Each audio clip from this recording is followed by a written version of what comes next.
راز تلخ یا حتی شیرینی که بعد از 40 سال هنوز که هنوزه فاش نشده. درود رفقا، چطورید؟ من محمدم و اینجا چنل ساعت سیاه ما به اعماق سیاه ترین پرونده های جنایی میریم و اونا رو بررسی میکنیم.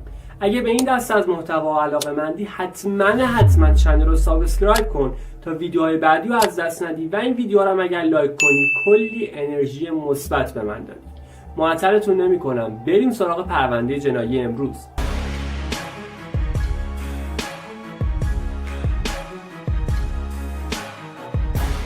کندکس مک الوری در 1 جون 1934 توی خانواده فقیر در کانزاس متولد میشه. پدرش تونی و مادرش میبل بوده که اینا رو هم رفته 16 تا بچه داشتن که کن داستان ما بچه 15 هم بوده.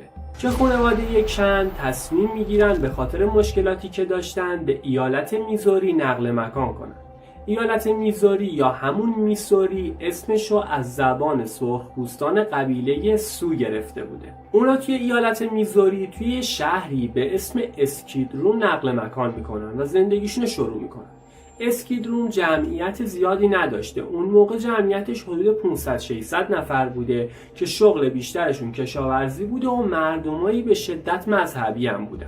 و اما کن و خانواده‌اش در واقع تو این خانواده به دلیل جمعیت زیاد توجه زیادی به فرزندان نمی‌شده. در واقع پدر مادر کن بیشتر تو فکر کمیت بودن تا کیفیت.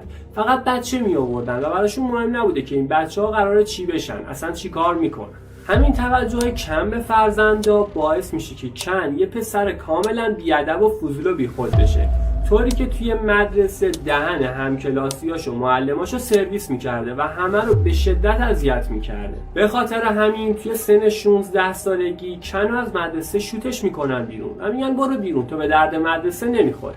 کنم که از مدرسه اخراج شده بوده میره خفتگیر میشه و اونقدر قلدر میشه که جلوی چشم همه دزدی میکرد و کسی هم جرأت حرف زدن بهشو نداشته. حتی دخترای مردم رو توی روز روشن وسط محله اذیت میکرده و کسی هم نبوده که بخواد حالا جلوشو بگیره و توش وایسه. کن خیلی از مواقع وقتی که داشته دزدی میکرده مال مردم رو بلند میکرده، حیوونا رو اذیت میکرده یا حتی عتیقجات رو میدزدیده دستگیر میشه. اما خب از اونجایی که خیلی قلدر بوده کسی جرئت نمیکرده که بره اداره پلیس رو بر علیه شهادت بده. به خاطر همین سریع آزاد میشده و دوباره برمیگشته سر بقیه کاراش. آقا این کن دوست داشتنی ما اصلا به هیچ کس رحم نمی‌کرده. یعنی یه جوری بوده که به زنای شوهردارم تجاوز می‌کرده و روز که بلند می‌شده کیسای خوشگل و جدیدش رو انتخاب می‌کرده و می‌رفته کارشو باهاشون انجام میداده. شبم که می‌شده ولشون می‌کرده به امان خدا. هیچ کسی نمیتونسته که بهش بگه تو چرا اصلا داری این کارو میکنی. آقا داداش گلم کن، داداش مشتیم کن توی این زندگی پرخیر و برکتی که داشته 3 تا زن گرفته که از این 3 تا زن 10 تا بچه هم آورده و این بچه هم زندگیشونو میکردن. ترنا آخرین زنی بوده که کن میگیره. در واقع وقتی که کن میره خواستگاری ترنا فقط 12 سالش بوده و کلاس 8م هم بوده. وقتی کن میره خواستگاری ترنا، بابای ترنا مخالفت میکنه و میگه آقا من دخترمو به لات و الوات جماعت نمیدم. کن هم که خیلی حساس بوده روی این موضوع میره خونه ترنا اینا رو آتیش میزنه. یه سگ هم داشتن، اون سگ رو میبنده به تیر و میگه که حالا میدید دخترتون رو به من یا نه.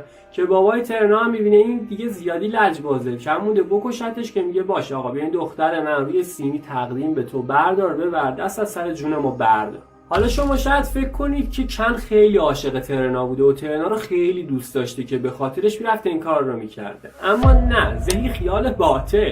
آقا این کنه از بس که به این ترنا تجاوز کرده بوده، اونم نه هر تجاوزی یا تجاوز وحشیانه به دختر 12 ساله، پاش گیر بوده. یعنی مجرم شناخته می شده. از ترس اینکه نیان بگیرنش به جرم تجاوز و بکننش تو هلفتونی میرفته خواستگاری ترنا. حالا که ترنا رو میگرفته هم جرمش دیگه به باد رفته بوده، هم یه زن خوشگل گرفته بوده دیگه، کلا 2 سربرد بوده براش. پس واسه همین پیگیر گرفتن ترنا بوده. کن خوش اشتهای داستان ما وقتی که با ترنا ازدواج میکنه اونو میبره توی یکی از خونه هاش پیش یکی دیگه از زناش که اون زنش اسمش آلیس بوده.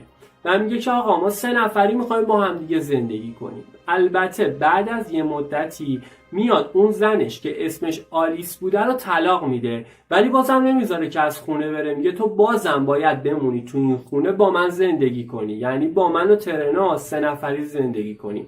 دیگه خودتون میدونید که منظور کن از زندگی 3 نفری چی بوده دیگه، من چی بگم آخه. ترنا هم که دیگه به اجبار زن کن شده بوده، توی سن 14 سالگی باردار میشه و خانواده‌اش هم وقتی میفهمن که ترنا باردار شده بهش میگن دیگه اصلا سمت ما نیو. انگار از اون طرف وقتی که بچه ترنا به دنیا میاد، اون دیگه مدرسه نمیره و ترک تحصیل میکنه و میان یه نقشه با اون یکی زنه که اسمش آلیس بود میکشن و میگن با هم فرار کنیم. حالا فرار میکنن و چون جایی رو نداشتن برن، میرن خونه بابای ترنا. بابای ترنا هم که ترنا رو پس زده بوده، اما وقتی میبینه که دخترش هراسون اومده قبولش میکنه و بهشون پناه میده. از اونجایی که کن خیلی قلدر بوده و خیلی توی محله آشنا داشته، سریع بهش میرسونن که بابا 2 تا زنات فرار کردن رفتن خونه پدر زنت.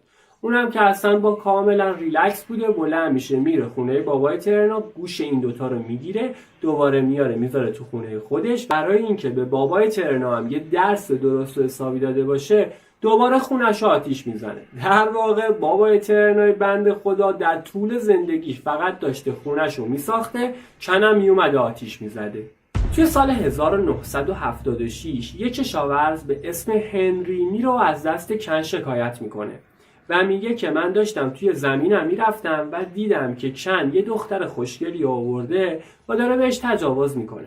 وقتی بهش گفتم که اینجا مکان نیست ببرش حداقل یه جای دیگه، کن به من شلیک کرده و میخواسته منو بکشه. وقتی که تاریخ دادگاه مشخص میشه، کن میره و میشینه جلوی در خونه این هنری و چندین شب با اسلحه اونو تهدید میکنه که اگه شکایت تو پس نگیری من میکشمه. اما از اونجایی که هنری خیلی قلدرتر از کن بوده، پای شکایتش میمونه. اما روز دادگاه اتفاقی که میفته این بوده که 2 تا شاهد برای کن میان توی دادگاه و شهادت میدن و میگن کن اون تاریخ و اون ساعتی که هنری میگه اصلا اونجا نبوده و پیش ما بوده و اینطوری کن به راحتی تبرئه میشه و از این موضوع هم فرار میکنه. اما خب اینم باید بهتون بگم که کن این فرارهاش از دست قانون فقط به وسیله عقل و هوش خودش نبوده. در واقع کن یه وکیل خیلی خبره به اسم ریچارد داشته. ریچارد هم پول زیادی میگرفته، اما از اونجایی که کن کارش دزدی بوده براش پول خرج کردن مشکلی نداشته و میومده یه پول خوبی به این ریچارد میداده. ریچارد هم براش سنگ تموم میذاشته و از تموم پرونده ها یکی یکی تبرئه‌اش میکرده. با اینکه حتی خود قانون هم میدونسته که کن خلافکاره، ولی به خاطر ریچارد نمیتونسته که اونو نگه داره. ریچارد داستان خیلی پول میگرفته و خیلی هم خوب کار میکرده. توی شهر اسکیدمور یه مغازه کوچیک بوده که همه چی میفروخته و صاحبش هم یه پیرمرد به اسم ارنست و همسرش لوئیس بوده. توی سال 1980 یه دختر کوچولی 4 ساله میره توی این مغازه و چند تا شکلات و آب نبات میدزده. موقعی که داشته این کار رو انجام میداده، لوئیس که پیرزنی مهربون بوده اونو میبینه و بهش اون شکلات و آب نبات رو هدیه میده و بهش میگه که دفعه بعد این کارو نکن، دزدی کار بدیه. دست بر قضا این دختر کوچولو یکی از بچه‌های ترنا و کن بوده. در واقع وقتی که ترنا متوجه میشه که چنین اتفاقی افتاده، شروع میکنه به داد و بیداد کردن و قربتی بازی در آوردن که به دخترم تهمت زدین، دختر من دزد نیست، شما میخواید ما رو بدنام کنید. وقتی این خبر به کن میرسه، کن هم اعصابش خورد میشه و بلند میشن با ترنا میرن هوای این پیرزن پیرمرده، یعنی ارنست و لوئیس. شروع میکنن به تهدید کردنشون، داد و بیداد کردنشون. حتی چندین ماه مینشستن جلوی در مغازه اینا و گاهی وقتا به مغازه اونا هم شلیک میکردن. یعنی یه جورایی ترنا هم مثل خود کن شده بوده، یه آدم لاشی تر از اون یه لاشی. در واقع این موضوع ادامه دار بوده و کن و ترنا دست از سر این پیرزن پیرمرد بر نمی داشتن که یه موقعی نرن جایی بشینن و بگن دختر اینا دزدی کرد. از طرف دیگه یه شب که کن جلوی در مغازه اینا نشسته بوده، ارنست از مغازه میاد بیرون و کن با اسلحه‌ای که داشته به ارنست شلیک میکنه. اما خب ارنست پیرمرد شانس میاره و نمیمیره. اما خب سر همین موضوع کن بازداشت میشه و میکننش توی بازداشتگاه. اما ریچارد بازم میاد دخالت میکنه و نمیذاره کن بیشتر از یک شب توی بازداشتگاه بمونه و بازم کن آزاد میشه. اما توی 15 جولای سال 1981 یکی از کلانترهای اسکیدروم دیگه خونش به جوش میاد، میگه بابا بس دیگه، دهنمون رو سرویس کرده این کن، بیایم یه جلسه‌ای بذاریم و در مورد اینکه چطور میتونیم این بشر رو متوقفش کنیم صحبت کنیم. توی جلسه راههای مختلفی پیشنهاد میشه، اینکه برای هر منطقه توی اسکیدروم نگهبان گذاشته بشه، یا اینکه به خیلی از مردم گفته میشه که اصلا هیچ ارتباطی با کن و خانواده‌اش نگیرن تا شاید خود اونا آسیب بشن و از اینجا برن. توی همین حین که جلسه داشته برگزار می شده، کن و ترنا که گفتم از خود کن لاشی تر شده بوده، توی یه باری نشسته بودن و داشتن مست میکردن، خوش میگذروندن که خبر میرسه به کن. یعنی یه نفر میاد توی بار و پچ پچ میکنه که آقا یه جلسه‌ای گذاشتن و میخوان در مورد کن تصمیم بگیرن، که خبر به گوش کن میرسه، ولی اون واکنش خاصی نشون نمیده، خیلی ریلکس پیک آخر مشروبش رو میره بالا و بلند میشه، دست ترنا رو میگیره، با یه باکس آبجو از بار خارج میشه. کن میاد و سوار یه ماشین میشه با ترنا و شروع میکنن به رفتن. چند ثانیه نگذشته بوده که یه ماشین با 2 تا سرنشین میان کنار ماشین کن و ترنا و کن رو به گلوله میبندن و با هر اسلحه 5 تا تیر بهش میزنن و کن همونجا میمیره. که این تیراندازی ترنا زنده میمونه، ولی جنازه کن توی ماشین پلاس میشه و خون ازش سر میره. ترنا بعد از این جریان از چند نفری شکایت میکنه و ادعا میکنه که اونا بودن که کن رو با تیر زدن، اما خب چون نه شاهدی بوده نه مدرکی، راهی به جایی نمیبره. نکته جالب اینه که موقع تیراندازی به کن و ترنا حدود 40-50 نفری توی اون منطقه بودن، اما هیچ کدومشون نه به آمبولانس زنگ زدن، نه به کن و ترنا کمک کردن، نه حتی رفتن ایستگاه پلیس و شهادت بدن که بگن آقا این 2 نفری که شلیک کردن اینها بودن، در حالی که تمام مردم اون 2 نفر رو دیدن. پلیس اون منطقه هم به خاطر اینکه کن توی دوران زندگیش خیلی اذیت و آزار کرده بود مردم رو، ترجیح داد که بعد از یه مدتی دیگه پرونده رو دنبال نکنه و تحقیق و بررسیاشو در مورد قاتلان کن کامل متوقف میکنه. قاتلان کن هنوز پیدا نشدن و پرونده حل نشده. به نظرتون مردمی که اونجا بودن و قاتلا رو دیدن کار درستی کردن که به ایستگاه پلیس نرفتن و قاتلا رو لو ندادن؟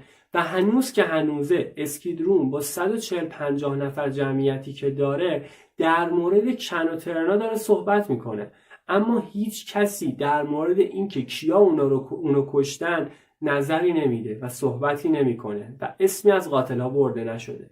من نمیدونم شما اگر اونجا بودید ترجیح میدادید که برید قاتل‌ها رو لو بدید یا نه مثل اونا یه مهر سکوت روی دهنتون بزنید و بشینید و زندگیتون رو بکنید؟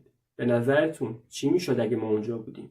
ترنا هم بعد از مرگ کن ازدواج میکنه و بعدش هم توی سن 55 سالگی بر اثر سرطان اونم میمیره و یه جورایی اونم به درک میره، چون اونم دیگه کمی از کن نداشته و تقریبا رفتار و اخلاقاشون مثل هم شده بوده. رفقا ممنون که این پرونده رو با من دنبال کردید، پرونده‌ای که بعد از 40 سال هنوز حل نشده. اگه به این دست از محتوا علاقه داری حتما چنل رو ساب کن تا ویدیوهای بعدیمون رو از دست ندی. من مخلص همتونم، دوستتون دارم خیلی زیاد. خداحافظ.